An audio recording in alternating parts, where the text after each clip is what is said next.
का 7वां दिन पूरा हुआ। 7वां दिन पूरा हुआ। अब काम करने के लिए 3 ही दिन और रह गए हैं। दरअसल 3 दिन नहीं, गंभीरता पूर्वक काम करने के लिए तो 2 ही दिन रह गए हैं, क्योंकि 10वें दिन सुबह 9 से 10 बजे एक नई तरह की साधना सिखाएंगे। बहुत बड़ा ऑपरेशन है ना, तो ऑपरेशन के बाद मलहम लगानी होती है, तो ये मलहम की साधना सिखाएंगे 10वें दिन। और उसके बाद मौन टूट जाएगा। मौन टूट जाएगा तो सब बात करने लगेंगे। बात करते हुए तपस्या नहीं होती। जब तक मौन रहते हैं तब तक तपस्या गंभीरता से होती है, लेकिन फिर भी वो आवश्यक है।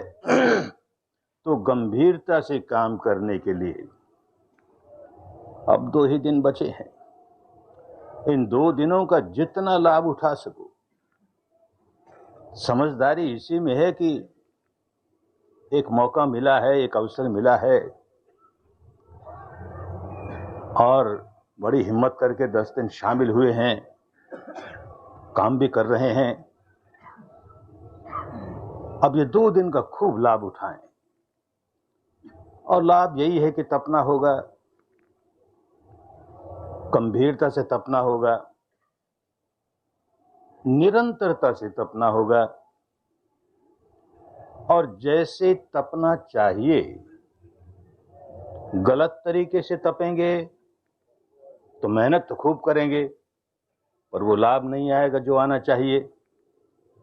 तो सही तरीके से खूब समझते हुए कि क्या विद्या है, हमको किस प्रकार इसका अभ्यास करना है। इस विद्या के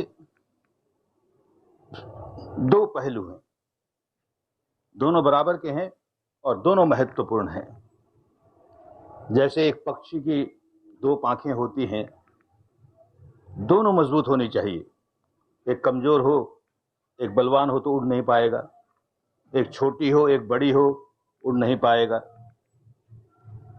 जैसे किसी 2 चक्के वाले गाड़ी के 2 चक्के हों, बराबर के होने चाहिए। एक छोटा है, एक बड़ा है, तो चल नहीं पाएगी। तो इस तरह ये 2 पक्ष जो हैं अपनी साधना के, दोनों खूब मजबूत होने चाहिए। क्या 2 पक्ष हैं, खूब समझें। बार बार कहते हैं, फिर समझें। एक तो जागरूकता, उसे उन दिनों सत्य कहते थे, स्मृति कहते थे। अपने बारे में क्या हो रहा है उसको जानना, और संवेदनाओं के स्तर पर जानना। सिर से पांव तक, सिर से पांव तक कहां क्या संवेदना है, कहां क्या संवेदना है, ये बहुत आवश्यक है। क्योंकि संवेदना नहीं जानेंगे तो मन की गहराइयों तक नहीं जा पाएंगे, अंतर मन तक नहीं जा पाएंगे। ऊपर ऊपर की सफाई कर लेंगे, वो भी अच्छा है, थोड़ा सफाई तो हुई, लेकिन जड़ें नहीं निकाल पाएंगे। तो अपने खोट की जड़ें निकालनी है, अपने विकारों की जड़ें निकालनी है, अपना मैल गहराई तक निकालना है, तो संवेदनाओं का साथ नहीं छूटे। एक तो इसे जाने, और दूसरा पक्ष ये कि जान करके समता में रहें। संवेदना जान रहे हैं और समता नहीं है। दुखद आई तो रोने लगे, हाय रे अभी भी हमारी दुखद नहीं गई रे। स्थूल आई तो अभी तक स्थूल नहीं गई रे, और हमको अभी तक सूक्ष्म नहीं मिले रे, हमको अभी तक आनंद नहीं आया रे। तो समता नहीं है ना, तो विपश्यना नहीं कर रहे, खाली संवेदना जान ली, उससे क्या हुआ। समता, चाहे जो अवस्था आ रही है, हम नहीं व्याकुल होते। हम समझ रहे हैं जो अवस्था आई है वो अनित्य है, नश्वर है, भंगुर है, स्थूल है तो, सूक्ष्म है तो, दुखद है तो, सुखद है तो, सब बदलने वाली हैं, बदल रही हैं। ये होश बना रहे। ये अनित्यता का होश और उसके आधार पर समता, तो बस समझो मुक्ति का रास्ता खुल गया। अब कदम कदम आगे बढ़ते बढ़ते बढ़ते अपने दुखों से मुक्त हो ही जाओगे। कोई दुनिया की शक्ति रोक नहीं सकती। इतनी बात समझ में आ जाए और ये करने लग जाए, तो इसी को कहा सब्बे संखरयनिच्छति यदा पञ्यायपसति अत निबिन्दति दुःखे समग्गो विशुद्धिया। समग्गो विशुद्धिया, ये विशुद्धि का मार्ग है, चित्त को शुद्ध करने का मार्ग है, विमुक्त करने का मार्ग है, विकारों से बिल्कुल विमुक्त करने का। क्या है? सब्बे संखारा अनिच्छाति। जो कुछ भीतर अनुभव हो रहा है, जो कुछ भीतर बने जा रहा है, सब अनित्य है। बनता है, नष्ट होता है, बनता है, नष्ट होता है। इसको यदा पञ्याय पश्यति, प्रज्ञा से देखे, खाली बुद्धि से चिंतन करके रह जाए, अरे ऐसा अनित्य है, सारा संसार अनित्य है, मेरा शरीर भी अनित्य है, कुछ नहीं मिलेगा। केवल बुद्धि जरा सुधरी, लेकिन भीतर तक हमारे विकार नहीं निकले। तो यदा पञ्याय पश्यति, प्रज्ञा के साथ माने प्रत्यक्ष ज्ञान के साथ, और तो परोक्ष ज्ञान हुआ, किसी ने कहा हमने मान लिया और हम उसकी रट लगाए जा रहे हैं, सब अनित्य है, सब अनित्य है। ये किसी के कहने की बात नहीं, अपने अनुभव की बात। कि देखिए, दुखद से दुखद संवेदना भी जागी तो देर सबेर समाप्त हो गई ना, सुखद जागी समाप्त हो गई ना, स्थूल जागी समाप्त हो गई ना, सूक्ष्म जागी समाप्त हो गई ना। अनित्य है भाई, ये बदलना इसका स्वभाव है, बदलती रहती है, बदलती रहती है। इसको अगर प्रज्ञा से देखता है, अथ निबिंदते दुखे, सारे दुखों से छुटकारा पा लेता है, कोई दुख टिक नहीं सकता। चित्त निर्मल हो रहा है, निर्मल हो रहा है। ये समग्गो विशुद्धिया, विशुद्धि का मार्ग है, विमुक्ति का मार्ग है। अनुभव से जानोगे।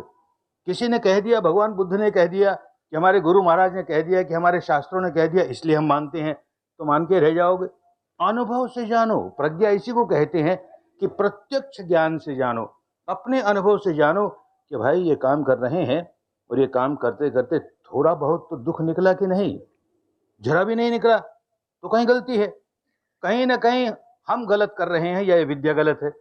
विद्या तो गलत है नहीं, क्योंकि इतने लोगों का लाभ कर रही है, तो हम कहीं गलती कर रहे हैं, तो अपने मार्गदर्शक से पूछें। दुख निकलने ही चाहिए, विकार निकलने ही चाहिए।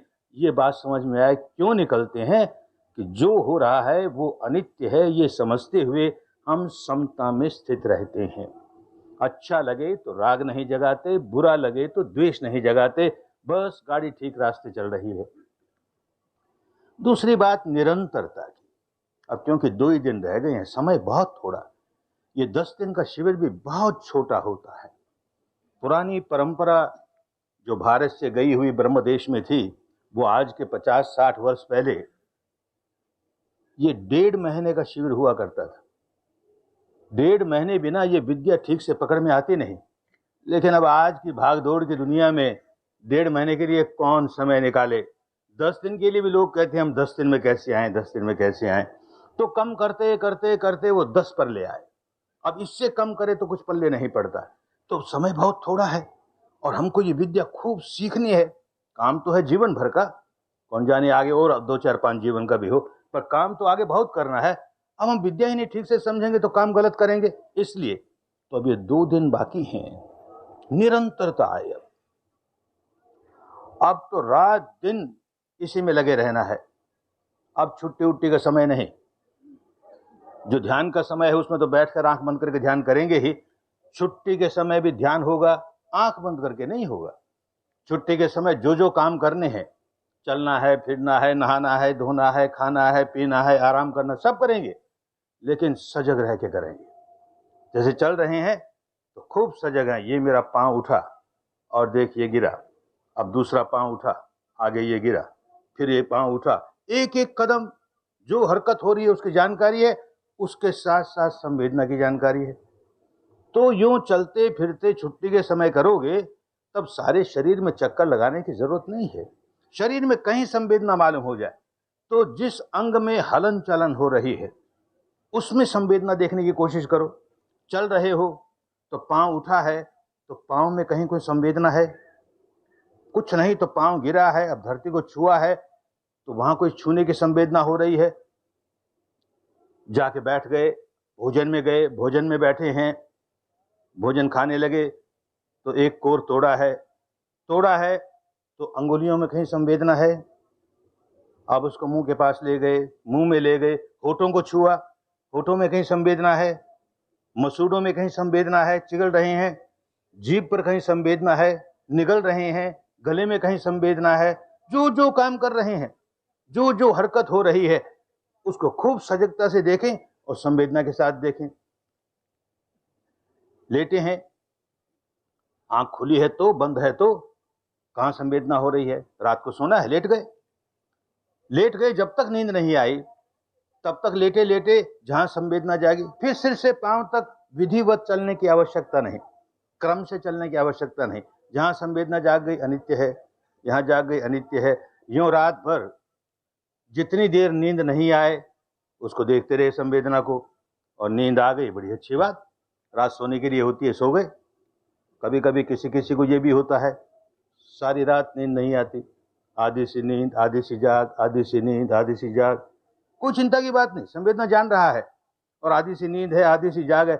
सुबह उठेगा तो ऐसे ही उठेगा जैसे बहुत गहरी नींद से उठा है, बहुत गहरी नींद से उठा है। आखिर नींद कुदरत ने क्यों बनाई? कि शरीर को और हमारे मन को आराम मिल जाए।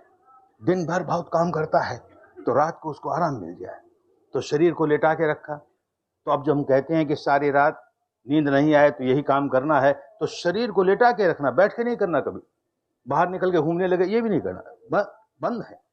अंदर हमारा जो अब इस वक्त हमने निर्णय किया है कि हम लेटे हैं, बस लेटे रहेंगे, बैठेंगे भी नहीं अपने बिस्तर पर, तो शरीर को आराम मिल गया।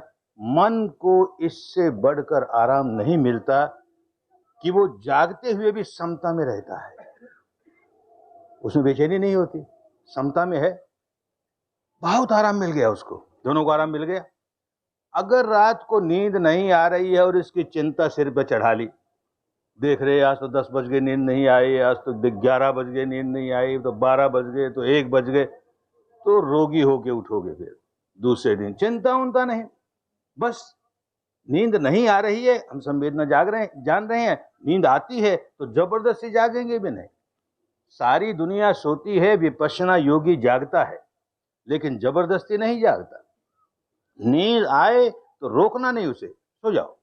नींद नहीं आ रही है तो बस संवेदना को जान रहे हैं।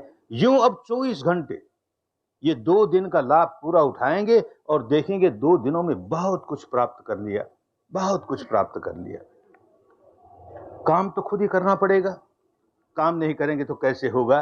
समय थोड़ा है, इसका ज्यादा से ज्यादा उपयोग करना है। कल जो कह दिया कि हमारे 5 बड़े दुश्मन सिर पर आ जाते हैं, चढ़ जाते हैं और हमको काम नहीं करने देते, उससे घबराना नहीं, उसकी वजह से निराशा नहीं आ जाए, उसकी वजह से उदासी नहीं आ जाए, कमजोरी नहीं आ जाए।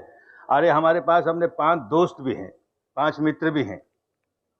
ये 5 मित्र अपने साथ रहेंगे, 5 दोस्त अपने साथ रहेंगे और बलवान रहेंगे, तो ये दुश्मन हमारा कुछ नहीं बिगाड़ सकते। तो अपने 5 मित्रों को भी पहचान के रखें, और ये बलवान कैसे रहते हैं इसको भी समझ के रखें।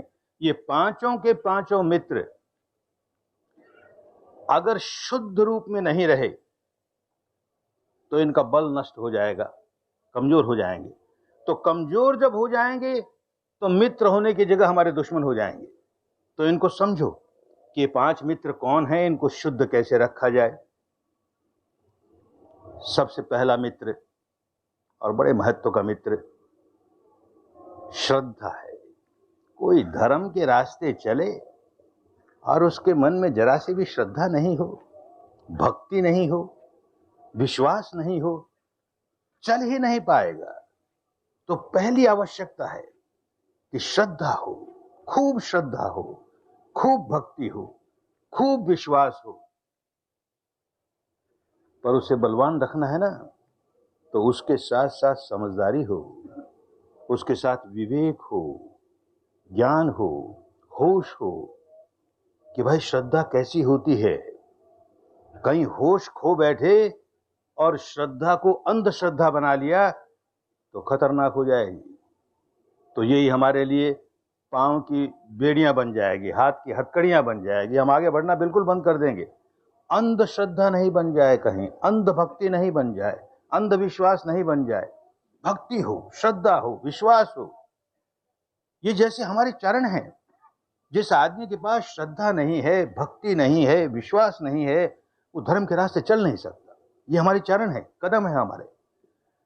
लेकिन एक आदमी के पास चरण तो हैं, बहुत मजबूत पांव हैं, आंखें नहीं है, तो चलेगा और चलते चलते न जाने कहां खड्डे में गिर जाएगा, कहां रास्ता छोड़ के कुरास्ता पड़ जाएगा।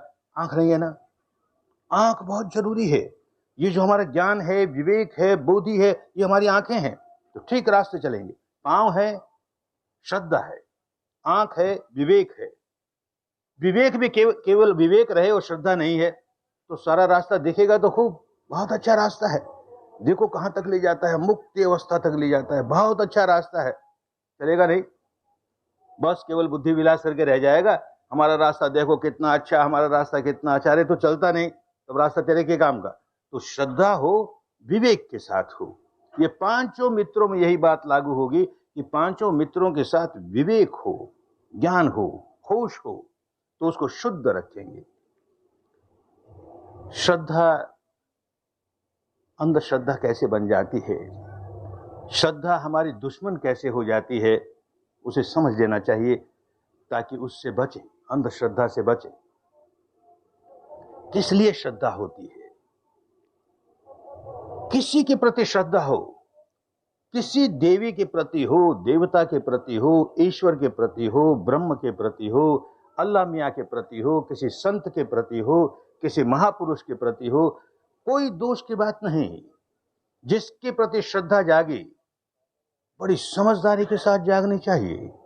श्रद्धा किस लिए है कि जो हमारा उपास्य है, जिसके प्रति श्रद्धा जागी है, उसमें क्या गुण है। अरे जिसमें गुण ही नहीं होंगे, सद्गुण ही नहीं होंगे, तो काहे की श्रद्धा? उसके सहारे न जाने कहां गलत रास्ते चले जाएंगे। तो गुण तो होने चाहिए ना। क्या गुण हैं, उन गुणों को याद करें। हमारे उपास्य में, हमारे श्रद्धा के भाजन में, श्रद्धा के पात्र में, हमारी देवी में, देवता में, ईश्वर में, ब्रह्म में, गुरु महाराज में क्या गुण हैं, और वैसे गुण मेरे जीवन में आ रहे हैं कि नहीं। प्रेरणा मिले, उनके गुणों को याद कर करके ऐसी प्रेरणा जागे कि वैसा गुण मुझ में भी आए, वैसा गुण मुझ में भी आए। श्रद्धा बड़ी कल्याणकारिणी होगी। और श्रद्धा ऐसी बन जाए, सकाम श्रद्धा बन जाए, कामनाएं कामनाएं, भिखमंगन श्रद्धा है। हे देवी जी हमारे लिए ये कर दो, हे देवता जी हमारे लिए ये कर दो, हे परमात्मा जी हमारे लिए ये कर दो। अरे भाई, कौन किसके लिए करेगा रे? तुझको अपना काम खुद करना है। तूने अपना काम खुद बिगाड़ा है, तुझे सुधारना है। ये मांगने वाली प्रवृत्ति जब तक रहेगी तब तक बिगड़ेगा, तब तक इस नशे में रहेगा, इस बेहोशी में रहेगा कि कोई कर देगा मेरे लिए। मैं श्रद्धा रखता हूं ना, इसलिए कोई कर देगा, उसकी कृपा हो जाएगी। और काम करना पड़ेगा खुद, अपने मन को सुधारना पड़ेगा खुद, अपने कर्मों को सुधारना पड़ेगा खुद। वो काम रुक जाएगा तो गलत बात हो जाएगी। श्रद्धा निष्काम हो, उसमें कोई कामना नहीं हो, निष्काम भक्ति बड़ी कल्याणकारिणी होती है। गुणों को याद करें, वो गुण हमारे जीवन में आए। बर्मा से आए मुझे कोई 2-1 वर्ष ही हुए होंगे। उस समय की एक बात, एक बुढ़िया माई आई शिविर में और बहुत मन लगा के काम किया, खूब मन लगा के काम किया। पहले शिविर में बहुत कुछ प्राप्त हो गया, बड़ी प्रसन्न होकर गई और घर जाकर भी बराबर सुबह शाम अपना अभ्यास करती रही। फिर उसी नगर में दूसरा शिविर लगा तो आई, कहते हैं कि मुझे बहुत लाभ हुआ। शारीरिक रोग कई निकल गए, मानसिक व्याकुलता थी वो निकल गई, मन में बड़ी शांति आने लगी। ये रास्ता हमारे बहुत काम का, और इसको मजबूत करने के लिए फिर आई हूं। लेकिन एक भय मन में बार बार होता है, एक शंका बार बार मन में होती है। हमने कहा माई क्या शंका है? धर्म के रास्ते को शंका नहीं रखनी चाहिए, पूछ क्या है? तो कहती है कि ये तो ज्ञान का मार्ग है, और मैं तो बचपन से भक्ति मार्ग में रही, हमारा सारा परिवार भक्ति मार्ग में है, तो इस मार्ग पर चलते चलते हमारी तो भक्ति छूट जाएगी, इसका डर लगता है। अरे हमने कहा नहीं रे, तेरी भक्ति ज्यादा पुष्ट हो जाएगी, छूटेगी नहीं, सही तरीके की भक्ति हो जाएगी और बड़ी बलवान हो जाएगी। अब तेरी भक्ति कैसी है मैं नहीं जानता। भक्ति और ज्ञान और कर्म ये तीनों जब तक नहीं मिलते हैं तब तक धर्म पूर्ण नहीं होता। और विपश्यना में तीनों मिल जाते हैं। खूब श्रद्धा है, खूब ज्ञान है, बिना ज्ञान वाली श्रद्धा नहीं है, और काम कर रहे हैं। अब अंदर का काम कर रहे हैं, बाहर का भी काम करेंगे इसी तरह समता के साथ। तीनों मिल गए, तीनों मिल करके धर्म की परिपूर्णता हुई। तो तू किस श्रद्धा से घबराती है, किस भक्ति के छूट जाने से घबराती है?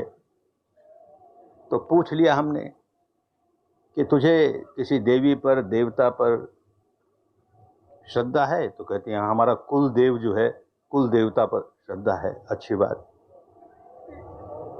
तो कभी कभी घर में ऐसा नहीं होता कि कोई बच्चा बीमार हो जाए और तू उस कुल देवता की मनौती मनाए कि हे कुल देवता मेरे बच्चे को ठीक कर दे तो तुझे 5 रुपये का प्रसाद चढ़ाऊंगी। ऐसा नहीं करती क्या? ऐसे तो रोज होता है हमारे यहाँ। जब भी कोई बीमार होता है या कोई संकट आता है तो हे देवता आपको 5 रुपये का प्रसाद चढ़ाएंगे, इस बच्चे को ठीक कर दे। तो समझ भाई, तुझको अपने देवता पर 5 रुपये का इतबार नहीं है, 5 रुपये का विश्वास नहीं है। पहले करके दे काम, मेरे बच्चे को ठीक करके दे तब चढ़ाऊंगी। नहीं चढ़ाती नहीं तो अरे बनिए वाली भक्ति हुई ना, पहले दे और फिर ले। कैसी भक्ति हुई तुम्हारी? किसको भक्ति कह रहे हैं? बिल्कुल भूल गए, भक्ति की बात ही सारी भूल गए, कहां उलझ गए। भक्ति बहुत जरूरी है, पर समझदारी के साथ हो। गुणों को याद करें, गुणों को याद नहीं करें और खाली प्रशंसा करके और ताली पीट के समझें कि वो देवी खुश हो जाएगी, वो देवता खुश हो जाएगा। अरे जिस देवी को हम अपनी उपास्य देवी मानते हैं उसे जगत जननी मानते हैं ना। जिस ईश्वर को अपना उपास्य मानते हैं तो वो जगत पिता मानते हैं ना। तो माँ है, पिता है, माँ पिता कैसे खुश होते हैं? माता पिता में कोई बहुत अच्छा गुण हो और उसकी संतान वो गुण ग्रहण करना शुरू कर दे, वो भी वैसी गुणवान बने, तो माता पिता की छाती चौड़ी होते, देख मेरा बच्चा मुझसे भी आगे निकल गया, कितना अच्छा है, देख कितना अच्छा है। कोई गुरु किसी को सिखाता है और जो सिखाता है वो सीखने वाला शिष्य उससे भी आगे निकल जाए, गुरु इतना खुश होता है, देख मैंने सिखाया और ये देख कितना पक गया। अरे तो तू अपनी देवी को, देवता को कैसे खुश करेगी? उसके गुण तेरे भीतर नहीं आ रहे हैं तो कैसे खुश करेगी? तो एक उदाहरण से समझें कि मेरा लड़का, मैं उसे कहूं देख ये काम तुझे करने हैं, ये काम तेरे लिए कल्याणकारी हैं। एक नहीं सुने हमारी, हम कहें पूरब की ओर जाए तो वो पश्चिम की ओर जाएगा, एक बात नहीं सुने हमारी, उल्टा ही उल्टा काम करे। पर सुबह सुबह आके बैठ जाए और हाथ जोड़ के बापू जी थारो कमल जिसो मुंह थारी कमल जिसी आंख्या, मारू चांटा उठा के मूर्ख कहेंगे क्या टेंट लगाई रे। मैं जो कहता हूं तेरे कल्याण की बात तो करे नहीं, और बापू की प्रशंसा करके उससे खुश करके ये ले लूंगा, उससे ये मांग लूंगा। अरे भाई यही हमने भक्ति को बना लिया ना, क्या हालत कर ली। भक्ति होनी चाहिए इसलिए कि जो हमारे उपास्य देव हैं, ईश्वर है, परमात्मा है, जो है जिसके प्रति हमें श्रद्धा है, उसके गुणों को याद करें। वैसे गुण हम में आएंगे तो वो बड़ा प्रसन्न होगा, उससे ज्यादा प्रसन्नता उसको हो नहीं सकती। किसी को भगवान विष्णु के प्रति भक्ति जाग गई, अरे बड़ा कल्याण हो गया, भगवान विष्णु के प्रति श्रद्धा जाग गई, भक्ति जाग गई। विष्णवे प्रभु विष्णवे अनंत है, उसके प्रति श्रद्धा जाग गई। 2000 वर्ष पहले भारत में ऐसा हुआ कि एक परंपरा चल पड़ी साहित्य निर्माण करने की। तो इस तरह का साहित्य लिखा गया जिसमें बहुत सी बातें संकेतों की भाषा में, सांकेतिक भाषा में, ऐसा साहित्य सभी संप्रदायों में लिखा गया।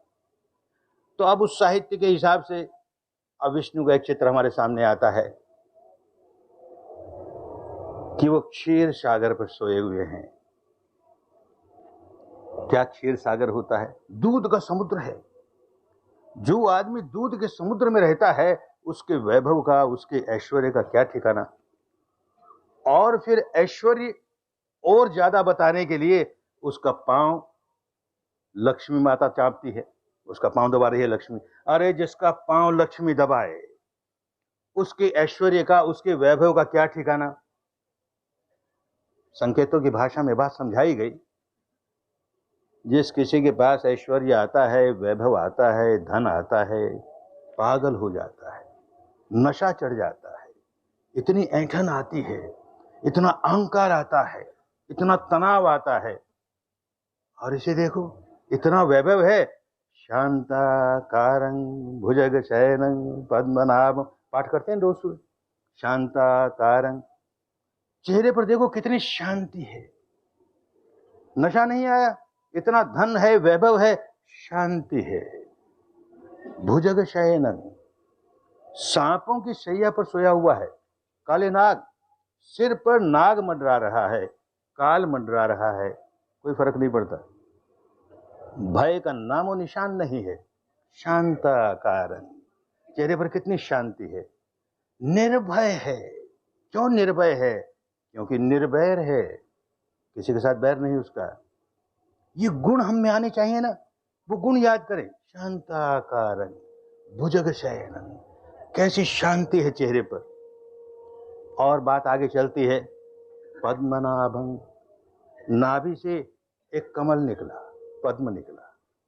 क्या पद्म निकला? संकेतों की भाषा है, समझनी चाहिए। पवित्रता का संकेत है पद्म। पानी में उपजता है, पानी की एक बूंद उसको नहीं लग सकती, इतना अनासक्त रहता है। ये अनासक्ति का लक्षण है। नाभि में से कमल निकला है, पवित्रता का लक्षण है। और उस कमल पर ब्रह्मा जी को बैठा दिया। अब कौन ब्रह्मा जी? चार मुंह वाले ब्रह्मा। चार मुंह वाले क्या ब्रह्मा होते हैं? ब्रह्मा का एक अपना स्वभाव होता है कि अनंत मैत्री का जीवन जिएगा, अनंत करुणा, अनंत मुदिता और अनंत उपेक्षा यानी समता। ये चार गुण होते हैं, इसीलिए पुरानी साहित्य में उसको ब्रह्म विहार कहते थे। तो ये हमारे विष्णु की ये गुण है ना, अनंत मैत्री, अनंत करुणा, अनंत मुदिता, अनंत उपेक्षा। अरे ये गुण थोड़े थोड़े तो आने शुरू हो हम में। हम कर क्या रहे हैं? उन गुण को लाने की जरा सा भी कोई काम शुरू करें, कल्याण हो गया। एकदम धर्म के रास्ते पड़ गए, कल्याण के रास्ते पड़ गए, मुक्ति के रास्ते पड़ गए, भक्ति बड़ी कल्याणकारिणी हो गई। और केवल पाठ करके रह जाएं, शांताकारं भुजग शयनं, पर हमने पाठ कर लिया ना, अब बाकी काम विष्णु महाराज करें, वो हमारा आप ही तारेंगे, हमको आप ही ठीक कर देंगे, हमारे सारे दुख दूर कर देंगे। तो भाई समझ में नहीं आई, भक्ति को ठीक समझा नहीं। किसी को भगवान शिव के प्रति श्रद्धा हो गई, भक्ति हो गई, अरे बड़ा कल्याण हो गया, बड़ा मंगल हो गया। शिव शब्द का अर्थ ही मंगल है। शिव का मतलब मंगल, मंगल के प्रति हमारी श्रद्धा हो गई। देखा होगा शिव का कोई चित्र, देखा होगा कोई मूर्त देखी होगी, चेहरे पर कितनी शांति है, कितनी कांति है, कितनी चमक है, कैसे ध्यानावस्थित बैठे हैं। और वही बात, सारे शरीर पर नाग लिपटे हैं, नाग लिपटे हैं। निर्भय, निर्वैर, निर्भय, निर्वैर, जरा सा माथे पर शिकन नहीं आता। और एक कहानी चलती है अपने यहाँ कि एक बार देवताओं में और असुरों में युद्ध हो गया, और झगड़ा बढ़ते बढ़ते एक बात पर तय हुआ कि चलो हम लोग समुद्र मंथन करेंगे, और मंथन करेंगे, इसमें से जो निकलेगा उसको आधा आधा बांट लेंगे। तो हुआ मंथन, अच्छी चीज भी निकली, बुरी चीज भी निकली, अमृत भी निकला और विष भी निकला। अब अमृत तो सब लेना चाहें, चाहे असुर हो चाहे देव हो, सब कहें अमृत हम पिएंगे। अब विष कौन पिए? तो ये हमारे शिव जी महाराज ये कहते हैं, ला कोई नहीं पीना चाहता ना, मैं पी लेता हूं। तो नीलकंठ, कंठ नीला हो गया, इतना हलाहल विष पी गया, कंठ नीला हो गया, माथे पर शिकन नहीं आई, शांति में कोई फर्क नहीं पड़ा। इतना हलाहल विष पी ले तो माथा गर्म हो जाए, नहीं गर्म है बिल्कुल। तो बताया माथे पर चंद्रमा है, प्रतीक है भाई, संकेत है, समझे, शीतल है, माथा बड़ा शीतल, जहर पिया है, माथा बड़ा शीतल है। और शीतलता का एक लक्षण और बताया, सिर में से गंगा निकलती है, शीतल गंगा निकलती है। अभी तो साधना शुरू करते हुए 7 ही दिन हुए हैं ना। किसी को आज, किसी को कल, किसी को परसों देखेंगे सारे शरीर में ये हर हर हर हर गंगा बहेगी, सारे शरीर में धर्म की गंगा बहने लगती है। इतनी शांति मालूम होती है, इतना सुख मालूम होता है। अरे वैसा कुछ करें तो शिव जी के भक्त ठीक हुए। वैसा कुछ करें नहीं, वो ध्यान करने वाले हैं, हम ध्यान करें नहीं। वो भीतर इतनी शांति रखते हैं, हम शांति को कोई काम करें नहीं और केवल खुश कर लें, उनको प्रसन्न कर लें, प्रार्थना करके, नमस्कार करके, उनकी प्रशंसा करके, तो भाई बात ठीक नहीं बनी। हम समझे नहीं, भक्ति को समझे नहीं, वो गुण जीवन में आने शुरू हो गए, भक्ति बड़ी कल्याणकारिणी हो गई। किसी को भगवान श्री राम के प्रति श्रद्धा जागी, भक्ति जागी, बड़े कल्याण की बात हुई।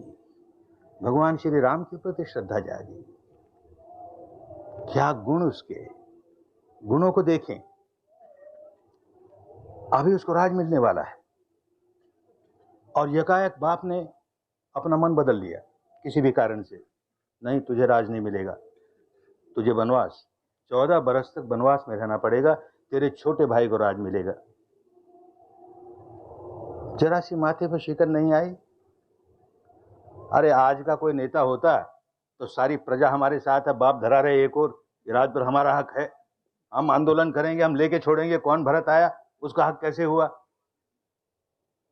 राजीव लोचन राम चले, तज बाप को राज बटाऊ की नाई।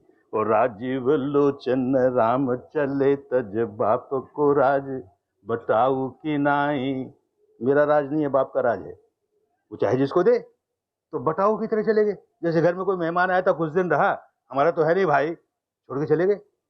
अरे ऐसा त्याग, कुछ तो सीखे, थोड़ा सा त्याग हमारे जीवन में भी आए, थोड़ी सी पितृभक्ति हमारे जीवन में भी आए, और फिर क्या होता है, चले गए वनवास। छोटे भाई को पता लगा ये तो बड़ी गलत बात हुई, राज्य तो उनका, और हम कैसे भोगेंगे इस राज को, जाता है पीछे पीछे। अब उस भाई से जाके मिलता है, अब दोनों भाइयों में झगड़ा होता ही है, पहले भी होता आया, अब भी होता है, भाई भाई खूब झगड़ते हैं, दोनों भाई झगड़ रहे हैं। दुनिया में तो भाई झगड़ते हैं कि ये धन मेरा, ये धन मेरा, ये धन मेरा, और ये दो भाई झगड़ रहे हैं, ये धन तेरा, ये धन तेरा, ये राज तेरा, ये वैभव तेरा, मैं वनवास में रहूंगा, तू राज भोग। वो कहता मैं वनवास में रहूंगा, तू राज भोग। अरे मनुष्य जाति के इतिहास में ऐसा कोई दूसरा प्रमाण नहीं है, ऐसी घटना मनुष्य जाति के इतिहास में नहीं हुई। लड़ेंगे आपस में, कहां त्याग राम जैसा, वो जीवन में आए ना। दो भाई हैं, सगे भाई हैं, खूब लड़ते हैं, सिविल केस चल रहे हैं कोर्ट में, क्रिमिनल केस चल रहे हैं कोर्ट में, एक दूसरे के जान के ग्राहक हैं। किस बात पर, कि अपना बंटवारा हुआ ना, उसमें थोड़ी सी मेरी जमीन तुम्हारी ओर चली गई, बंटवारा हुआ ना, उसमें थोड़ा सा धन हमारा चला गया तुम्हारी ओर। लड़ रहे हैं दोनों, और दोनों अपने को राम भगत मानते हैं, खूब राम की भक्ति करते हैं, सुबह सुबह राम का पाठ करते हैं, राम का जाप करते हैं, हम बड़े राम भक्त हैं। अरे भाई कैसी भक्ति है रे ये, कहां उलझ गए हम, सोचना बंद कर दिया हमने, धर्म का सही स्वरूप क्या होता है ये बात ही भूल गए। राम के जो गुण है वो हमारे में आने शुरू हो जाए तो राम कितना प्रसन्न होगा हमसे। राम ने एक आदर्श खड़ा किया, हम उसके विपरीत जा रहे हैं और चाहते हैं कि राम हम पर खुश हो जाएगा। उलझ गए, बहुत उलझ गए। इसी तरह भगवान कृष्ण के प्रति किसी की श्रद्धा जाग जाए, बड़े कल्याण की बात हो। भगवान कृष्ण के प्रति श्रद्धा जागी, फिर पागलपन वही कि भूल गए करना क्या है। जो आदमी ये सिखा के जाता है कि उत्क्रामंतं स्थितं वापि भुञ्जानं वा गुणान्वितं विमूढ़ा नानुपश्यन्ति पश्यन्ति ज्ञान चक्षुषः। अरे हम विमूढ़ नहीं रहे, भीतर का ज्ञान जागे, ज्ञान चक्षु जागे, विपश्यना करें और तब उसके बताए हुए रास्ते पर चले। ये अंदर का चित्त का प्रपंच किस प्रकार काम करता है, जाना, पहचाना, मूल्यांकन किया, संवेदना सुखद लगी, दुखद लगी, लगे भोगने की तो लगे गांठ बांधने। ये सारी बात जो समझाई वो तो करते नहीं। ये सारा काम करें तो उस अवस्था पर पहुंचे। अनपेक्ष शुचिर्दक्ष उदासीनो गतव्यथ सर्वारंभ परित्यागी यो मद भक्त समे प्रिय। यो मद भक्त समे प्रिय, मुझको ऐसा भक्त प्रिय है। ये भगवान कृष्ण कहते हैं अपने भक्तों को, ऐसा भक्त मुझे प्रिय है। कैसा भक्त कि विपश्यना करते करते उस अवस्था पर पहुंच जाए। अनपेक्ष है, कोई अपेक्षा नहीं रह गई, कोई तृष्णा नहीं रह गई, कोई कामना नहीं रह गई। अनपेक्ष है, शुचि, शुद्ध कर लिया, चित्त को निर्मल कर लिया। और दक्ष है, इस निर्मल करने के काम में दक्ष हो गया। मैल आए भी तो तुरंत साफ कर देगा, मैल आएगा तुरंत साफ कर देगा। उदासीनो, पुरानी भाषा है, आज तो उदासीनो उदास होने को कहते हैं, उन दिनों उदासीनो माने समता में है, खूब समता में है। गतव्यथ है, उसके सारे दुख दूर हो गए, कोई व्यथा रही नहीं उसके पास, ऐसी अवस्था पर पहुंच गया। सर्वारंभ परित्यागी, कहीं आरंभ होने नहीं देता, सारा आरंभ छोड़ दिया। क्या आरंभ? चित्त धारा पर राग का आरंभ नहीं होने देगा, चित्त धारा पर द्वेष का आरंभ नहीं होने देगा। बहुत ऊंची अवस्था है ये धर्म की। यो मद भक्त समे प्रिय, मुझको ऐसा भक्त प्रिय है। बनते नहीं ना ऐसे, तो ऐसा तो करते नहीं ना, बस ताली बजाएंगे, कोई घंटी बजाएंगे, उसका नाम ले लेंगे, उसकी प्रशंसा कर लेंगे, वो खुश हो जाएगा। ये सब जंजाल क्यों करें?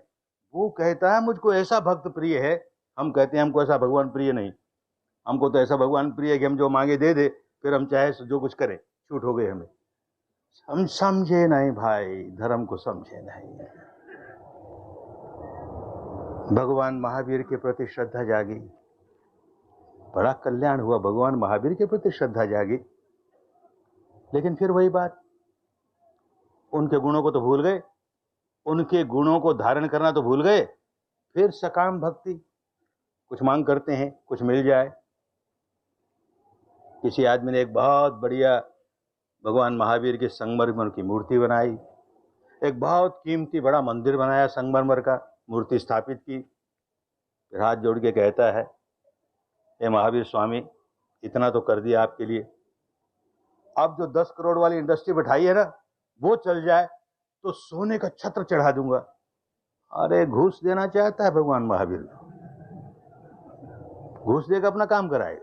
अरे उस व्यक्ति को जो इतना अपरिग्रही है, इतना त्यागी है, सारा राजपाट छोड़ दिया, कमर में लंगोटी तक नहीं रखी, उसको तो सोने के छत्र की घूस देता है। होश नहीं है, कहां चले गए, क्या करने लगे। वो कहता आयत चक्षु लोग विपस्सी। अरे अपने अंदर के चक्षु जगाओ, विपश्यना करो, विपस्सी बनो। वो सब करेंगे नहीं।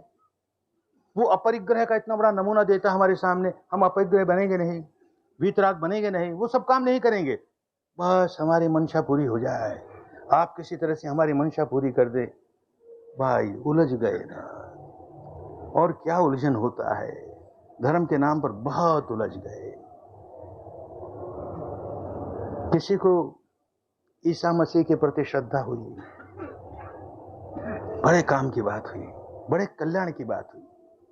ऐसा संतों में सिरताज, ऐसा संत, कोई सचमुच संत है या नहीं, इसको मापने का एक मापदंड है कि मृत्यु के समय उसके चित्त की क्या अवस्था है। अगर मृत्यु के समय उसका चित्त व्याकुल है, द्वेष में है, घृणा में है, क्रोध में है, भय में है, तो संतवंत नहीं है, अभी संत नहीं बना। इस व्यक्ति के चित्त की अवस्था क्या है मृत्यु के समय? जैसे सभी संतों के होता है, लोग पीछे पड़ जाते हैं, कुछ द्वेषी हो जाते हैं, दुश्मन हो जाते हैं, इसके भी पीछे पड़े तो टांग दिया सूली पर, हाथ में कीलें ठोक दी, पांव में कीलें ठोक दी, अब तड़प तड़प के मर। मृत्यु समीप है, कितना तड़प रहा है, कितना कष्ट है। मन में द्वेष का नामो निशान नहीं है, क्रोध का नामो निशान नहीं है, प्यार ही प्यार उमड़ता है, मैत्री उमड़ती है, करुणा उमड़ती है। और किन पर उमड़ती है? अपने भक्तों पर नहीं, किन पर उमड़ती है? उन लोगों पर जिन्होंने ये अवस्था बनाई है, ये हालत बनाई है। अरे वो बड़े नादान हैं, उन बेचारों को पता नहीं वो कर क्या रहे हैं। अरे उनको अपने किए का फल न भोगना पड़े रे, उनको अपने किए का फल न भोगना पड़े रे। कोई संत होगा ऐसा? संतों का सिरताज है। ऐसे के प्रति हमारे मन में श्रद्धा जाग जाए तो उसके जो गुण हैं, कितनी मैत्री है, कितनी करुणा है, कितना सेवा भाव है, वो थोड़ा थोड़ा तो आने लगे तो हम सचमुच ईसा मसीह के भक्त हुए। ने काहे के भक्त हुए? ऐसे ही किसी को पैगंबर मोहम्मद साहब के प्रति श्रद्धा जाग गई। अरे बड़ी अच्छी बात हुई, संत है ना, सत्पुरुष हैं, श्रद्धा जाग गई। फिर गुणों को याद नहीं करते? उनके गुणों को याद करें। कैसे कैसे व्यक्ति थे। एक घटना उनके जीवन की। सारे लोग तो उनकी बात मान नहीं रहे थे। बात शुरू की, कुछ लोगों ने माना, कुछ लोग तो इस्लाम को मानने लगे, कुछ लोग नहीं मानते हैं। उनके मन में द्वेष नहीं है। जो नहीं मानते हैं उनके प्रति जरा सा भी द्वेष नहीं है, जरा सा भी क्रोध नहीं है। जो मान रहे हैं उनको तो ज्यादा प्यार करेंगे, और जो नहीं मानते हैं उनको घृणा करेंगे। तो मोहम्मद साहब नहीं होते ना। अपने घर से रोज मस्जिद में नमाज पढ़ने के लिए जाते हैं, और रास्ते में एक बुढ़िया माई का घर आता है। वो उसको बहुत घृणा है पैगंबर साहब से, ये क्या सिखा रहा है, ये सब गलत है। वो अपने पुरानी परंपरा के साथ उसका बहुत चिपकाव है, वो इस्लाम को नहीं स्वीकार करती। तो अब करे क्या, इतनी बुढ़िया अब कर भी क्या सकती है? तो यही करती है कि जब वो निकलते हैं तो उनकी टाइम है, इतने बजे निकलेंगे, इतने समय पर मस्जिद जाएंगे। जैसे वो जा रहे हैं, उसके घर के नीचे से निकल रहे हैं, वो तैयार बैठी है बरामदे में एक टोकरी में कचरा इकट्ठा करके, और जैसे वो निकलते हैं उनके सिर पर कचरा डाल देती। वो मुस्कुराते हैं, अपना कपड़ा वपड़ा झाड़ के चले जाते हैं, मस्जिद में नमाज पढ़ के आ जाते हैं। ये रोज का काम, नहीं गुस्सा आता जरा सा भी। एक दिन ऐसा हुआ कि मस्जिद जा रहे हैं और बुढ़िया ने कचरा नहीं डाला। अरे क्या हो गया, बुढ़िया ने कचरा नहीं डाला? उसे घर पे चढ़ गए। अरे बुढ़िया माई, तेरी खैरियत तो है ना, तू राजी खुशी तो है ना, आज तू कैसे भूल गई? अरे कितनी करुणा है उनके प्रति, जिन्होंने इस्लाम नहीं स्वीकार किया है, इस्लाम का विरोध करते हैं। और इसको देखो, कितनी करुणा है। और जिन्होंने इस्लाम स्वीकार कर लिया उनके प्रति भी करुणा है, दोनों के प्रति समान करुणा है। एक और घटना घटी। मस्जिद में लोग नमाज पढ़ रहे हैं, एक भाई आया नमाज पढ़ने के लिए। अब बेचारे को कोई डायबिटीज का रोग होगा। अब नमाज पढ़ने का समय हुआ और उसको जोर का पेशाब हुआ, हाजत हुई, नहीं रहा गया। अब क्या करे? तो वहीं मस्जिद में एक और बैठ के उसने पेशाब कर दिया। अब लोग राठे लेकर के उसके पीछे कि तूने नापाक कर दी मस्जिद को। वो रोकते, क्या कर रहा है? अरे तुम क्या कर रहे हो? अरे नहीं रे, इस बेचारी का क्या कसूर? बाल्टी लेकर के पानी खुद साफ करते हैं उसको। अरे जिसमें इतनी करुणा, हम अपने आप को उसका अनुयायी कहें और हमें जरा सी भी करुणा नहीं, जरा सी सद्भावना नहीं, जरा सा परस्पर प्यार नहीं। कहां चले गए? धर्म के नाम पर किधर उलझते चले गए। समझें धर्म को और फिर देखें कि कितना मंगल होना शुरू हो जाएगा। किसी को श्री सतगुरु नानक देव जी के प्रति श्रद्धा हो गई। अरे इतना कल्याण हुआ, पर समझें तब कल्याण हुआ। वो श्रद्धा को, उस भक्ति को सही रास्ते डालें तो कल्याण हुआ। वो कहते हैं किम सचियारा होविए, हम सचियारा होने का काम ही नहीं करते। वो कहते हैं थापिया न जाई कि तन हुई, आपो आप निरंजन सोई। कुछ नहीं करते ना। उनको बताया वो क्या करते हैं, कहां उलझ गए।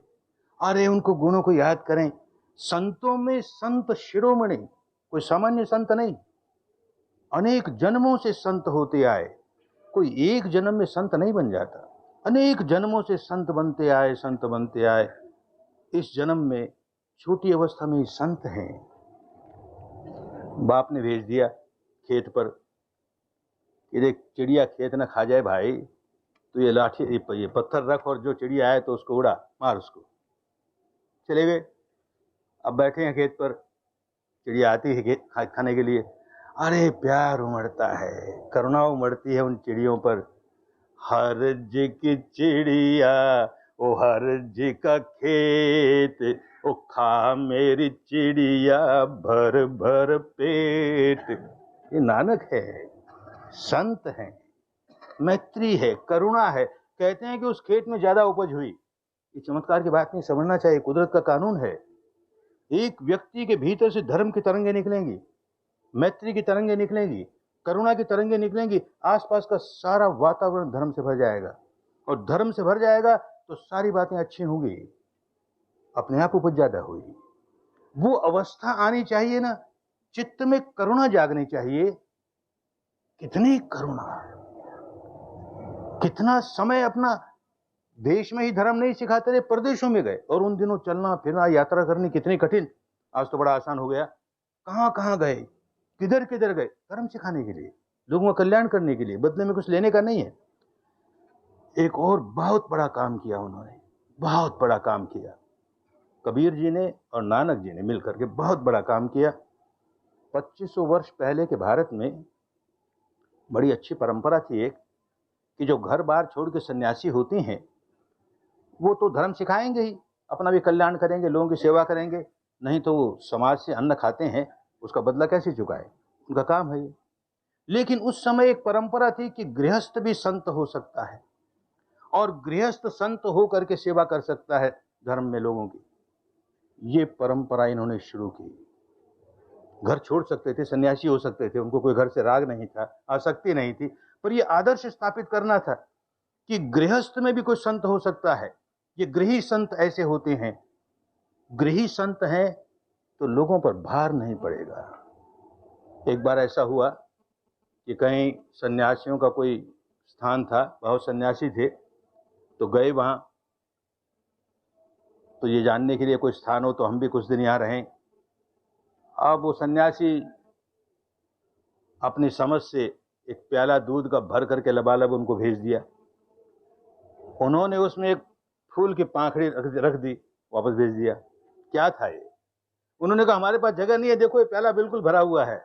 भाई मैं भार नहीं बनूंगा तुम पर, ये फूल की पाखड़ी है ना, भार नहीं बनती। गृहस्थ है, किसी पर भार नहीं बनेगा, अपनी आजीविका का साधन उसके पास अपना होगा, समाज पर भार नहीं बनता। ये आदर्श कि गृही होकर के कैसे तो संत बन जाए और कैसे संत होकर के लोगों की सेवा कर सके, कितना बड़ा आदर्श खड़ा किया है। 10 के 10 गुरु, दशमेश गुरु तक सारे गृहस्थ हैं, तो भारत को एक बहुत अच्छा आदर्श दिया।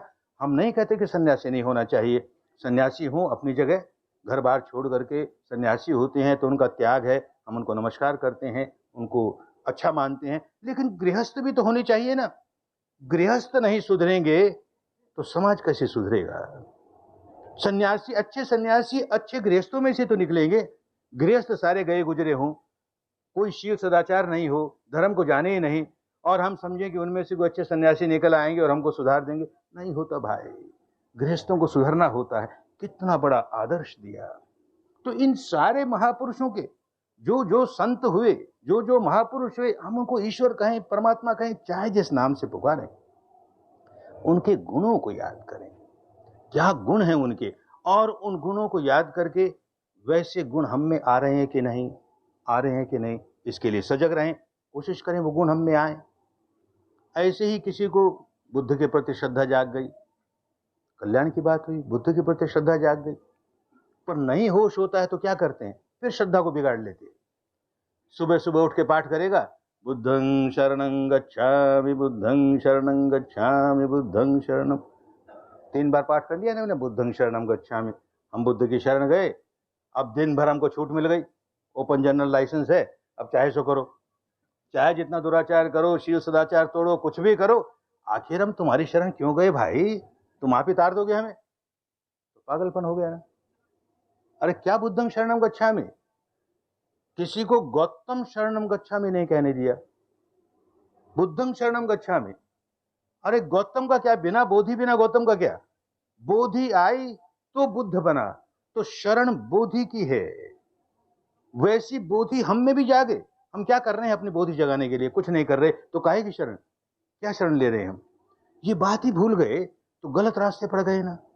वो बड़ा सजग था कि आगे जाकर के लोग बिगाड़ लेंगे, धर्म को नाम पर संप्रदाय खड़ा कर लेंगे, तो बार बार समझाते रहे कि तुम नमस्कार करो तो किसको करो?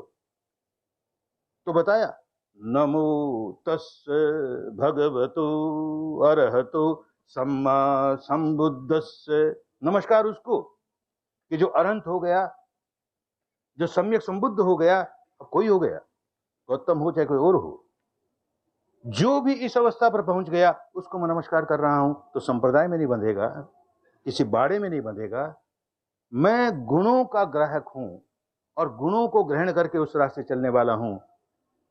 तो बार बार कहा, ये च बुद्ध अतीता च, ये च बुद्धाय नागत, पच्चुपन्ना च ये बुद्ध, अहं वंदामि सबदा। कैसे वंदना करोगे बुद्ध की? ये च बुद्ध अतीता च, पूर्व काल में पहले जितने भी बुद्ध हुए, और वो बार बार कहते थे कि मेरी मोनोपोली नहीं कि मैं बुद्ध हुआ, मुझसे पहले न जाने कितने हुए और आज भी हैं और आगे भी न जाने कितने होंगे। अरे जिसमें ज्ञान जाग गया, जिसमें बोधि जाग गई, वो बुद्ध हो गया। तो ये मोनोपोली है कि एक ही आदमी में जागेगी, औरों में भी जाग सकती है। तो आज के पहले जितने भी बुद्ध हुए उनको वंदना करता हूं, आज जो बुद्ध हैं उनको वंदना करता हूं, आगे जो बुद्ध होने वाले हैं उनको वंदना करता हूं। तो उलझेगा नहीं ना, किसी संप्रदाय में नहीं बंधेगा, किसी बाड़े में नहीं बंधेगा। बहुत सजग थे कि कहीं ये भक्ति और पूजा को लेकर के बिगाड़ न ले धर्म को। तो समझाया, कैसे पूजा करोगे तुम? बुद्ध की पूजा कैसे करोगे? तो समझाया, इमाय धम्मानुधम्म पटिपत्य बुद्धं पूजेमि। इस प्रकार बुद्ध की पूजा करता हूं। कैसे? धम्मानुधम्म, स्थूल धर्म से लेके सूक्ष्म धर्म तक, माने शील से लेके समाधि, प्रज्ञा, निर्वाण तक, सारा का सारा धर्म के रास्ते का प्रतिपादन कर रहा हूं, उस पर चल रहा हूं। तो बुद्ध का सम्मान है। अपने माता पिता का सम्मान तब होता है कि उनके बताए रास्ते पर चलें।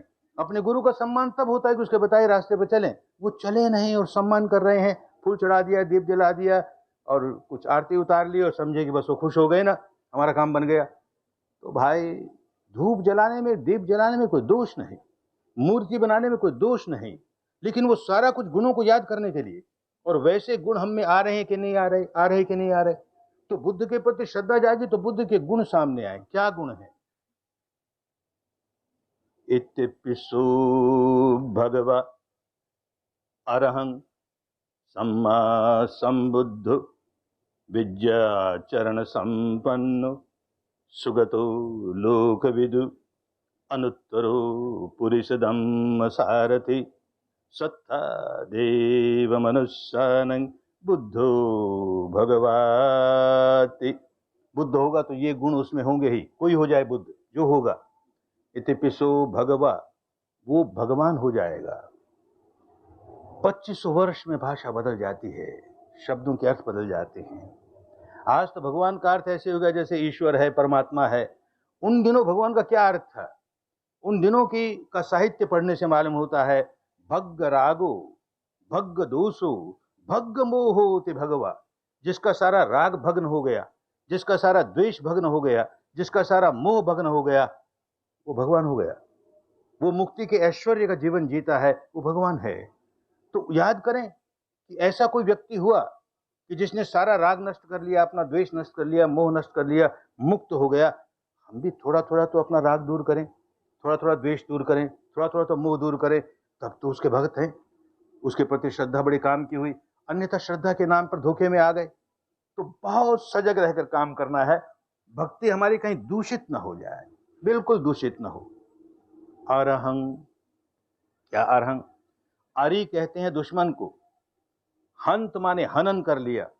जिसने अपने दुश्मनों का हनन कर लिया, उनके सबकी हत्या कर दी। अरे ये अहिंसा का पुजारी किसकी हत्या करेगा?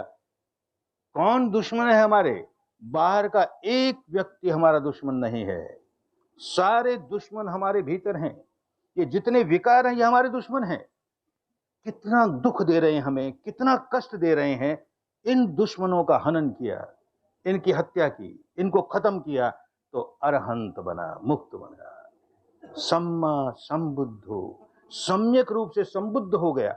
संबुद्ध हो गया, स्वयं बुद्ध हो गया, स्वयं भू है, अपने आप बना है, अपने आप रास्ते पर चलते चलते चलते। किसी की कृपा से नहीं कोई बुद्ध होता, किसी की कृपा से कोई मुक्त नहीं होता, स्वयं मेहनत करनी पड़ती है, स्वयं धर्म के रास्ते चलना पड़ता है। तो सम्मा संबुद्धो, विद्या चरण संपन्नो, शील में, समाधि में, प्रज्ञा में, विद्या में, आचरण में, सब में संपन्न हो गया, परफेक्ट हो गया बिल्कुल। सुगतो, एक एक गति उसकी कितनी अच्छी है, चाहे शरीर का कर्म हो, चाहे वाणी का कर्म हो, चाहे मन का कर्म हो, सारा अच्छा ही अच्छा, अच्छा ही अच्छा। और जैसा बोलते हैं वैसा ही करते हैं, जैसा करते हैं वैसा बोलते हैं। कथनी और करने में अंतर नहीं, यथा वादी तथा कारी, यथा कारी तथा वादी, इसीलिए तथागत कहलाते हैं।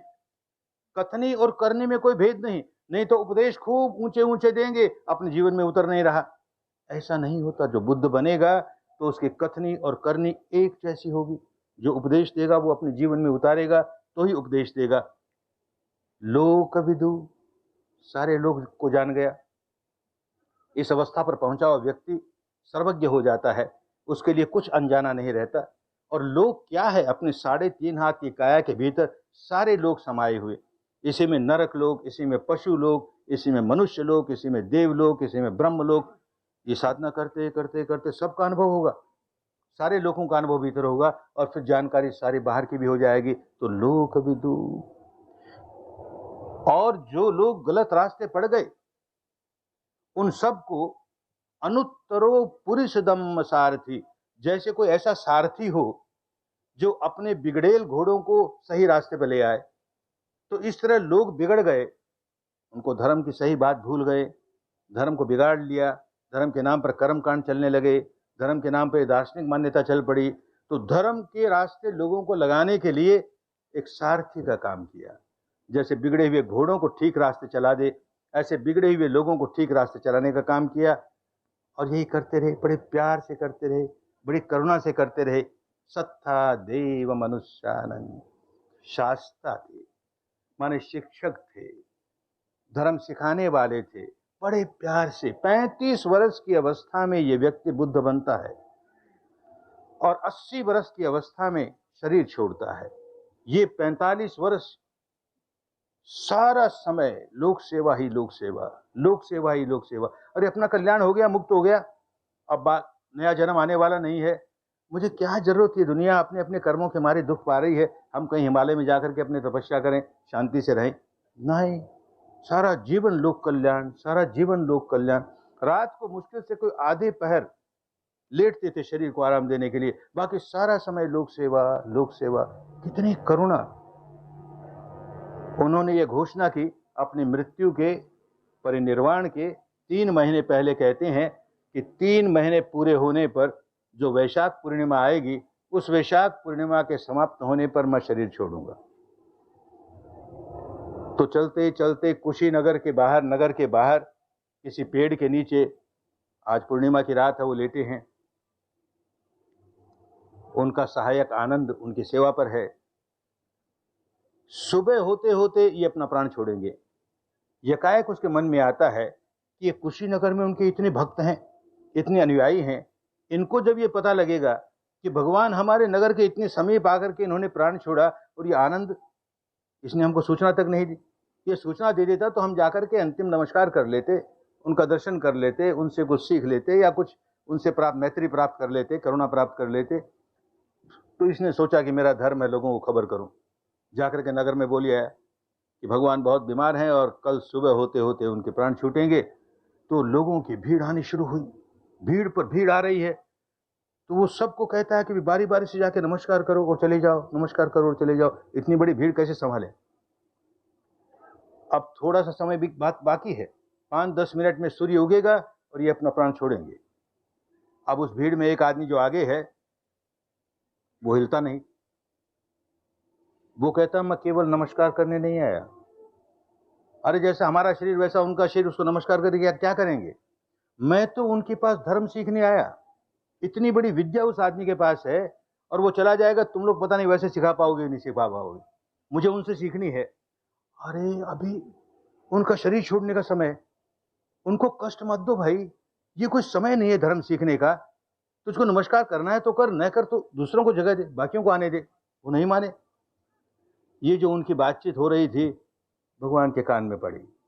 अरे कोई गंगा के पास आया, अपने प्यास बुझाने के लिए गंगा के पास आया, उसको रोक रहे हैं। तो एक चुल्लू पानी नहीं पी सकता गंगा का, बस गंगा को नमस्कार करके चला जा।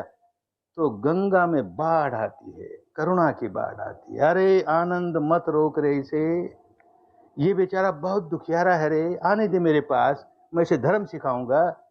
प्राण छोड़ते छोड़ते भी किसी को धर्म सिखाते हैं। कितनी करुणा, कितनी करुणा।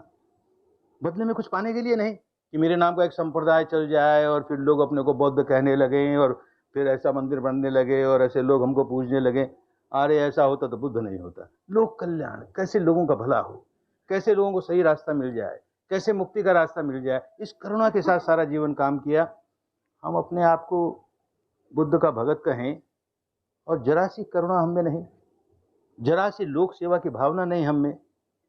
औरों के प्रति कितने घृणा करें, द्वेष करें, दुश्मनी करें, अरे प्यार नहीं उमड़ता हमारे मन में, मैत्री नहीं उमड़ती हमारे मन में, करुणा नहीं उमड़ती हमारे। क्या हो गया हमें, किस रास्ते पड़ गए? तो श्रद्धा को भूल गए, उसका गलत अर्थ करने लगे। श्रद्धा गुणों को धारण करने के लिए श्रद्धा होती है। ऐसे धर्म के प्रति श्रद्धा जागे तो धम्मं शरणं गच्छामि कहे, क्या धर्म? तो बताया क्या धर्म होता है। धर्म का मतलब बौद्ध धर्म नहीं, धर्म का मतलब हिंदू धर्म नहीं, जैन धर्म नहीं, धर्म का मतलब धर्म। धर्म अनंत होता है। जैसे ही उसको बौद्ध बनाया कि ससीम हो गया, छोटा हो गया, थोड़े से लोगों के लिए हो गया। जैसे उसको हिंदू बनाया, थोड़े से लोगों के लिए हो गया। उसको मुस्लिम बनाया, थोड़े से लोगों के लिए हो गया। ईसाई बनाया, अरे जो अनंत है, कुदरत का कानून, विश्व का विधान जो सब पर लागू होता है, इतना महान है, उसको छोटा कर रहे हो। सारे जीवन धर्म सिखाया, ये शब्द पूरे जीवन भर नहीं इस्तेमाल किया बौद्ध धर्म, कहीं नहीं कहा। और उनके जो अनुयायी थे उनको बौद्ध नहीं कहा, उनको कहा धार्मिक है, धम्मिको, धर्म के राह से चलता है, धम्मिको, धम्मट्ठो, धर्म के राह से चलता है, धर्मिष्ठ हो गया। लोगों को धर्मिष्ठ बनाता है, लोगों को धार्मिक बनाता है ताकि उनका कल्याण हो। तो वैसा धर्म समझ करके उसके रास्ते चलें, संप्रदाय वाला धर्म नहीं। धर्म वो जो सबका है और सबका कल्याण करता है, जो धारे उसी का कल्याण हो जाए। तो उसके अपने गुण होते हैं, वो गुण समझाए। स्वख्यातो भगवता धम्मो संदित्तिको अकालिको एहि पश्चिको औपनेयिको पश्चत्तं वेदितव्यो विन्युहीति। स्वख्यातो, सचमुच धर्म धर्म है, शुद्ध धर्म है तो बहुत अच्छी तरह समझाया हुआ होगा।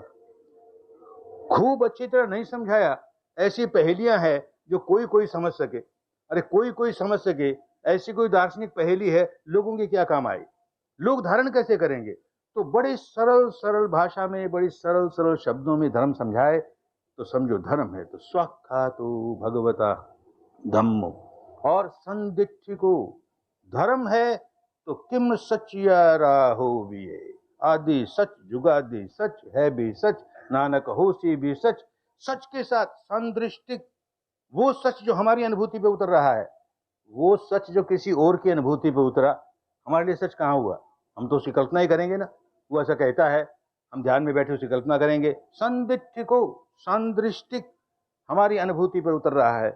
अकालिको, अगर सचमुच धर्म है, शुद्ध धर्म है और उसको धारण कर रहे हो तो उसका फल आने में, उसका परिणाम आने में देर नहीं लगती। कोई ये कहे कि तू ये धर्म ऐसे पालन किए जा, ये किए जा, ये किए जा, ये कर्म कांड ऐसा कर, मरने के बाद तुझे ये मिलेगा। अरे कौन जाने मरने के बाद मिला कि नहीं मिला। अब क्या मिलता है? जिसके धारण करने से हमारा वर्तमान नहीं सुधरता, जिसके धारण करने से हमारा लोक नहीं सुधरता, पर लोक कैसे सुधरेगा भाई?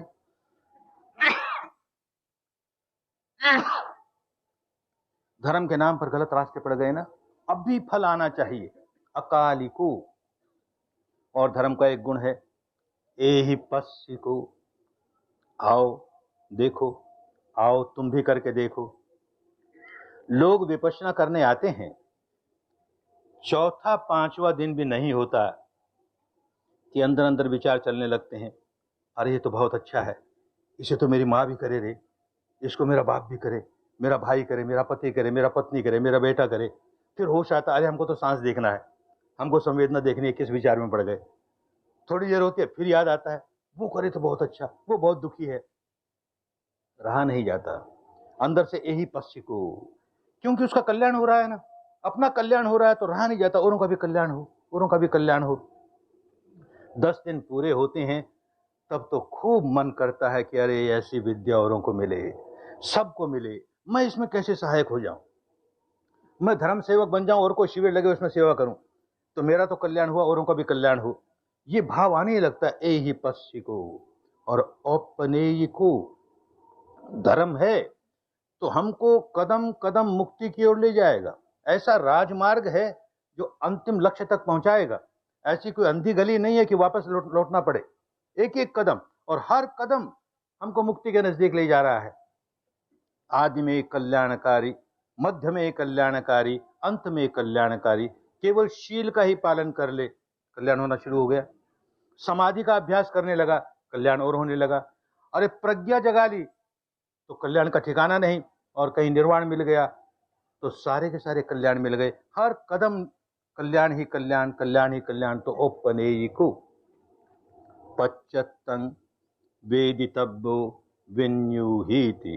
प्रत्येक आदमी, इसमें कोई जाति का, वर्ण का, गोत्र का, संप्रदाय का कोई भेदभाव नहीं। किसी जाति का हो, किसी वर्ण का हो, किसी गोत्र का हो, किसी देश का हो, किसी बोली भाषा का हो, किसी रंग रूप का हो, चले प्राप्त कर लेगा मुक्ति। पच्चत्तं वेदितव्यो, इन वेदनाओं के सारे सच्चाई को जान सकता है, अपने भीतर सच्चाई को खुद जान सकता है और मुक्त अवस्था तक पहुंच सकता है। तो धर्म है, अन्यथा धर्म के नाम पर कोई धोखा ना हो, ऐसा समझ करके धर्म के रास्ते चलना है। ऐसे ही कोई कहे संघं शरणं गच्छामि, क्या संघं, फिर कोई संप्रदाय से लेन देन नहीं। किसी जाति का, किसी वर्ण का, किसी गोत्र का, किसी देश का कोई व्यक्ति शील समाधि प्रज्ञा के रास्ते चल रहा है, अपने चित्त को निर्मल कर रहा है, वो संघ है। वो अपने भीतर संघर्ष करके अपने आप को निर्मल बना रहा है, मुक्त बना रहा है। वो शील समाधि प्रज्ञा को संगठित करके अपने आप को निर्मल बना रहा है, वो संघ हो गया। ऐसे संत अनेक होते हैं, संतों का समूह होता है, वो संघ हो गया। सुपटिपन्नो भगवतो सावक संघो, उजूपटिपन्नो भगवतो सावक संघो, न्यायपटिपन्नो भगवतो सावक संघो, सामीचिपटिपन्नो भगवतो सावक संघो। सीधे रास्ते जाता है, रिजु रास्ते जाता है, सही रास्ते जाता है, उचित रास्ते जाता है, ज्ञान के रास्ते जाता है, सच्चाई के रास्ते जाता है और अपना कल्याण कर लेता है, तो संघ है। खाली कपड़ा बदल लेने से कोई संघ नहीं हुआ, अपने आप को निर्मल कर रहा है कि नहीं कर रहा। और 4 अवस्थाएं होती हैं निर्मलता की। पहली बार निर्वाण का दर्शन होता है, साक्षात्कार होता है, परम सत्य का साक्षात्कार होता है, तो एक अवस्था प्राप्त हुई। अब ऐसा व्यक्ति उन दिनों की भाषा में श्रोतापन्न कहलाता था, स्रोत में पड़ गया। ये व्यक्ति मुक्ति के स्रोत में पड़ गया। अब दुनिया की कोई ताकत उसे रोक नहीं सकती मुक्त होने से। ज्यादा से ज्यादा 7 जन्म और होंगे उसके और मुक्त हो जाएगा, अनंत हो जाएगा। ऐसे ही उससे आगे और आगे बढ़ता है, सगदागामी होता है, एक ही बार इस लोक में जन्म लेने को आएगा। उससे आगे बढ़ता है, अनागामी होता है, इस लोक में जन्म लेने आएगा ही नहीं, ब्रह्मलोक में जन्म हुआ और वहीं मुक्त हो जाएगा। और अरहंत तो इसी अवस्था में, इसी जीवन में मुक्त हो गया, आगे कोई जन्म नहीं। ये अवस्थाएं साधना करते करते प्राप्त होती हैं। चित्त जितना जितना निर्मल होता चला जाएगा, उतनी उतनी अवस्थाएं प्राप्त हो जाएंगी।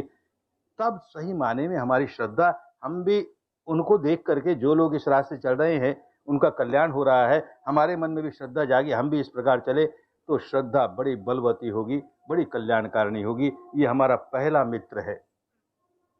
अब दूसरा मित्र, उन दिनों की भाषा में कहा वीर्य, माने मेहनत करनी है, परिश्रम करना पड़ेगा, पुरुषार्थ करना पड़ेगा।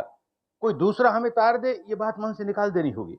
हमें पुरुषार्थ करना है, परिश्रम करना है, और जहां पुरुषार्थ करने लगे कि सारी दृश्य और अदृश्य शक्तियां हमारी मदद करने लगी।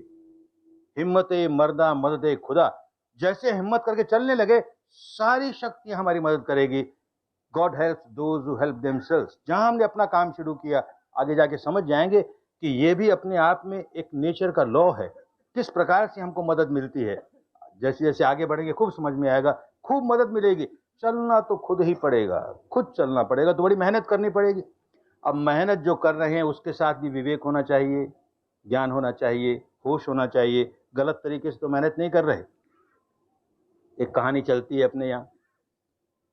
काशी नगरी के 4 मित्र, पूर्णिमा की रात थी और उन्होंने फैसला किया कि आज सारी रात हम नौका विहार करेंगे। तो बैठ गए नौका में और सब ने भंग चढ़ा रखी, खूब भंग चढ़ाई और नौका चलाने लगे। सारी रात चप्पू चला रहे हैं, पसीने से लथपथ हो गए। सुबह सूरज उगा तो देखते हैं नाव 1 इंच भी आगे नहीं बढ़ी। अरे सारी रात चप्पू चला रहे थे और ये नाव तो जरा सी भी नहीं बढ़ी। तब देखा किसी ने कि इस नाव को जिस रस्सी से बांध रखा था तट पर, वो रस्सी तो खोली नहीं और चप्पू चलाए जा रहे हैं। अरे ये अज्ञान की रस्सी हमारी बंधी हुई है और हम परिश्रम कर रहे हैं, साधना कर रहे हैं, तो गलत तरीके से कर रहे हैं ना। ज्ञान के साथ करना चाहिए, तो ये वीर, ये परिश्रम, ये पुरुषार्थ हमारे लिए कल्याणकारी होगा। तीसरा हमारा मित्र सती, उन दिनों की भाषा है, माने स्मृति। अब स्मृति का अर्थ कर लेगा याददाश्त, तो किसी को याद करेगा। स्मरण सुमरण कहाँ उलझ गया, क्या करने लगा। स्मृति के माने सजग रहना अपने बारे में, आपो आप, अपने भीतर क्या हो रहा है अपने आप, उसको जानने का काम था। और कहाँ उलझ गए। तो सती को भी समझदारी के साथ इस्तेमाल करेंगे कि भीतर की सच्चाई को जैसा हो रहा है वैसे ही जान रहे हैं, जैसा हो। सती बड़ी काम की। चौथा मित्र हमारा समाधि। अब समाधि भी गलत हो सकती है कि आधार गलत हो, राग के लेकर के हम समाधि में चले जाएं, द्वेष को लेकर समाधि में चले जाएं, काम नहीं बना। बिना राग के, बिना द्वेष के, निर्मल चित्त के साथ चित्त एकाग्र हो रहा है। एक और निर्मल भी हो रहा है, एक और एकाग्र भी हो रहा है, तो समाधि सम्यक समाधि होगी। ये चौथा मित्र हमारा बड़ा बलवान होगा। पांचवा मित्र प्रज्ञा। अब प्रज्ञा में भी होश नहीं होगा तो गलत हो जाएगा। ये श्रुत प्रज्ञा, किसी से सुन ली और मान लिया। ये चिंतन प्रज्ञा, उस पर चिंतन मनन कर लिया, कुछ नहीं होता, उससे मुक्ति नहीं आती। ये भावना प्रज्ञा। प्रज्ञा का मतलब ही प्रत्यक्ष ज्ञान, परोक्ष ज्ञान नहीं, अपना ज्ञान। अपना ज्ञान भीतर से जाग रहा है। देख सब कुछ अनित्य है ना, अरे किससे राग करूं, किससे द्वेष करूं, अनित्य है ना, अनित्य है ना। ये होश अपनी अनुभूति से जागे तो प्रज्ञा भावनामयी प्रज्ञा हुई। इस तरह से काम किया कि नहीं, उसको जांचने के लिए मापदंड होता है कि साधना करने के बाद जीवन में धर्म उतरा कि नहीं, ये समता जीवन में उतरी कि नहीं। अरे जीवन में अनचाही मनचाही, अनचाही मनचाही सारी जीवन आने वाली है, और हम अनचाही आते रोने लग जाएं, मनचाही आते उछलने लग जाएं, तो कहाँ विपश्यना की, कहाँ प्रज्ञा जागी। ये भीतर की प्रज्ञा बाहर प्रकट होने लगे तो समझो सचमुच प्रज्ञा जागी। फिर एक कहानी अपने यहाँ चलती है। एक बहुत धनवान बूढ़ा व्यक्ति स्वर्ग सिधार गया, मर गया। उसके 2 लड़के कुछ दिनों तक तो साथ रहे संयुक्त परिवार में, फिर भाई भाई हैं, लड़ लिए। तो कहा बंटवारा कर लो भाई, जो अपनी जायदाद है, रुपये हैं, पैसे हैं, सब आधे आधे बांट लिए। सारा बंटवारा हो गया तब किसी ने देखा बाप ने एक पुड़िया कहीं छिपा के रखी है, इसमें क्या है, निकाल रहा है उसे। तो उसमें 2 अंगूठियां थी, एक अंगूठी में बहुत कीमती हीरा और दूसरी अंगूठी मामूली चांदी की। बड़े भाई के मन में जरा लोभ आया। वो कहता मुझे लगता है ये बाप की कमाई नहीं है, ये हमारे पूर्वजों की कमाई है और पीढ़ी दर पीढ़ी से संभाल के रखना है। मैं बड़ा हूं, मैं संभाल के रखूंगा, तो ये चांदी वाली ले ले। छोटा मुस्कुराया, अच्छी बात, आपको ये हीरे वाली मुबारक हो, हम चांदी वाली ले लेते। घर आया तो देखता है चांदी की बाप ने क्यों संभाल के रखी, हीरे वाली संभाल के रखी। समझ में आई बात, इस चांदी वाली को क्यों संभाल के रखा। उसे ध्यान से देखा तो उस पर कुछ खुदा हुआ था। तो पढ़ता है क्या खुदा हुआ है, तो उस पर यह था कि यह भी बदल जाएगा, यह भी बदल जाएगा। अरे ये मेरे बाप का उपदेश है, यह भी बदल जाएगा। और क्या हुआ, बड़े भाई के जीवन में उतार आता है, चढ़ाव आता है, बसंत आता है, पतझड़ आता है। बसंत आता है तो नाचता है खुशियों से, खूब खुशियों से नाचता है, और पतझड़ आता है तो इतना उदास हो जाता है, इतना उदास हो जाता है, एकदम डिप्रेशन ही डिप्रेशन। तो टेंशन ही टेंशन, हाइपर टेंशन, रात को नींद नहीं आती, स्लीपिंग पिल्स लेता है, ट्रैंक्विलाइजर्स लेता है, और हालत यहाँ तक बुरी हो गई कि इलेक्ट्रिक शॉक लगने लगे। और छोटा भाई। बसंत आता है तो उसका आनंद भोगता है। कैसे भोगता है? तेन त्यक्तेन भुंजिता, उसको त्याग करके भोगता है, आसक्त नहीं होता। जानता है ये भी बदल जाएगा, ये बसंत हमेशा रहने वाला नहीं है भाई, ये भी बदल जाएगा। और बदल गया और पतझड़ आई तो फिर मुस्कुराता है, अरे ये भी बदल जाएगा, ये भी बदल जाएगा। चित्त को समता में रखता है। तो ऐसा हमारे जीवन में आए तो प्रज्ञा काम की हुई। और जीवन में नहीं आया, बस यहाँ 10 दिन साधना कर ली, ऐसी संवेदना मिली, वैसी संवेदना मिली, हमको ऐसा हो गया, हम तो बड़े अब बड़े पवित्र हो गए, तो भाई गड़बड़ हो जाएगा। जो कुछ यहाँ सीख के जाओ वो जीवन में उतर रहा है कि नहीं उतर रहा है। ये पांचों मित्र साथ रहेंगे, खूब उतरेगा जीवन में, सारा जीवन सुखी हो जाएगा। अनचाही बातें किसके नहीं आती, सबके जीवन में आती है। तो आई हमारे जीवन में भी अनचाही बात आई भाई, बड़े दुख की बात आई, हम नहीं व्याकुल होते। व्याकुल होंगे तो क्या करेंगे कि व्याकुलता का बीज डाल रहे हैं। जितनी देर किसी भी कारण को लेकर हम व्याकुल हो रहे हैं, व्याकुलता का बीज, व्याकुलता का बीज। कुदरत इस बात को नहीं देखती कि ये बेचारा क्यों व्याकुल हो रहा है, वो तो देखती है व्याकुलता का बीज, तो फल व्याकुलता का देगी। आगे जो फल आएंगे वो व्याकुलता के आएंगे, और ज्यादा फल आएंगे। बीज एक डाला और कितने फल आएंगे आगे, तो हम व्याकुलता का बीज डालेंगे। अब भी व्याकुल हो रहे हैं, भविष्य में व्याकुलता का निर्माण कर रहे हैं, क्या करने लगे? हम नहीं व्याकुल होते। अब हुआ सो हुआ, अब जैसी स्थिति है हम मुस्कुरा के उसका सामना करेंगे, हम अपने मन को मैला नहीं होने देंगे। तो भाई धर्म काम आया तो ये विपश्यना काम आई, इसी के लिए आए हो। ये प्रवचन सुनने के लिए नहीं। क्या पढ़ा है इन प्रवचनों में? थोड़ी देर बुद्धि विलास होगा, वाणी विलास होगा, बहुत अच्छा प्रवचन लगा, बहुत अच्छा। नहीं नहीं, ये जो साधना कर रहे हो कल्याण उससे होगा, और ये सही ढंग से करोगे, बचे हुए 2 दिनों का खूब अच्छा उपयोग करोगे, अरे बड़ा मंगल होगा। कितनों का मंगल हुआ है, अपने अनुभव से जानता हूं, औरों के अनुभव से कितनों का मंगल हुआ है।